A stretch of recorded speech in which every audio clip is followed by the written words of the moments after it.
નવસારી જિલ્લામાં પોલીસ વિભાગે રાષ્ટ્રવિરુદ્ધ પ્રવૃત્તિઓ અટકાવવા માટે મહત્વપૂર્ણ કાર્યવાહી હાથ ધરી છે. સમગ્ર ગુજરાત રાજ્યના તમામ જિલ્લાઓને વિશેષ તપાસ અને ચેકિંગ માટે આદેશ આપવામાં આવ્યો હતો.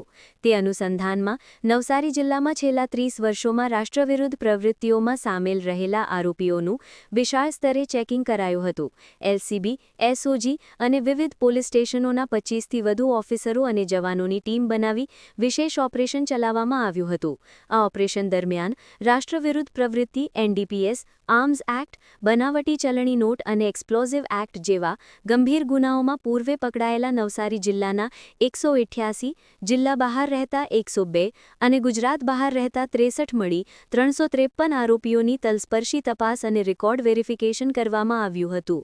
અધિકારીઓ મુજબ આ ચેકિંગથી તમામ શંકાસ્પદ લોકોની નવીનતમ માહિતી એકત્ર કરી લેવામાં આવી છે અને જરૂરી સ્થળોએ દેખરેખ વધુ કડક કરવામાં આવશે.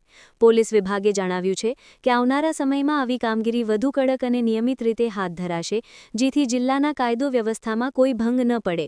નવસારી પોલીસની આ કાર્યવાહી જિલ્લામાં સુરક્ષાના અભિગમને મજબૂત કરતી જોવા મળી રહી છે.